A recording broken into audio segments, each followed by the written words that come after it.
kasus dugaan korupsi dana hibah pondok pesantren pada tahun anggaran 2018 dan 2020 memasuki babak baru. Dua mantan pejabat pemerintah Provinsi Banten yang telah ditetapkan sebagai tersangka oleh Kejaksaan Tinggi Banten akan mengajukan sebagai justice kolaborator kepada aparat penegak hukum. Kedua tersangka yakni IS dan TS menjadi justice kolaborator disampaikan oleh kuasa hukum IS, Aloy Ferdinand. Menurut sang pengacara, IS merasa hanya dikorbankan oleh atasannya sendiri, yakni Gubernur Banten Wahidin Halim. IS mengaku siap untuk menjadi justice kolaborator agar kasus korupsi hibah pondok pesantren bisa menjadi terang benderang dan diketahui oleh masyarakat siapa dalang di balik korupsi dana hibah tersebut. Menurut sang pengacara, tindakan melawan hukum yang dilakukan oleh IS akibat adanya desakan dari Gubernur Banten. IS sebagai anak buahnya pada waktu itu hanya bisa melaksanakan tugas meskipun menabrak aturan. Itu dari materi lah kalau itu. Nanti kita ya hormati supaya nanti jangan ada salah tafsir.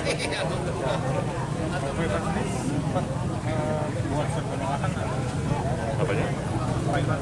Yang pasti Pak Irfan pernah mengirimkan nota dinas berkaitan dengan penganggaran untuk tahun 2020. Bukan penolakan, tapi minta untuk dianggarkan di tahun berikutnya. Jangan dipaksa di tahun ini.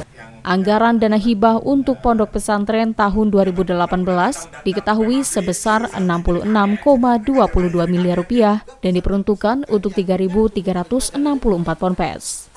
Sedangkan tahun 2020, anggaran hibah naik menjadi 117,780 miliar dan dibagikan untuk 4.042 ponpes. Bantuan per ponpes berapa Pak untuk tahun 2018, Pak? 20 juta. Ya. Tadi dikatakan ada perbedaan bantuan, Pak? Itu pasti bukan yang dari FSPP. Yang tadi datanya beda tadi. Nah, itu bukan dari FSPP. Untuk yang tahun 2020, Pak? Kalau yang tahun 2020 kan tidak ada kaitan langsung dengan FSPP. Tapi kita tahu bahwa itu bantuannya 30 juta untuk yang tahun 2020. Kalau FSPP menemukan ada pemotongan itu? Tidak ada pemotongan. Kan semua cash transfer. Tadi Kang Agus sudah sangat clear bahwa kalau boleh jadi kayak tadi kasus ada kiai yang ngasih 100.000 gitu, itu ya dari kantong pribadi. Tahun 2018 setiap ponpes menerima hibah sebesar 20 juta, sedangkan di tahun 2020 dana hibah yang diterima naik menjadi 30 juta rupiah per pondok pesantren. Pihak Forum Silaturahmi Pondok Pesantren Banten menghormati proses hukum yang kini sedang berjalan. Menurut pihak FSPP, semua penerima hibah sudah membuat laporan. Ariel Maranus melaporkan dari Serang, Banten.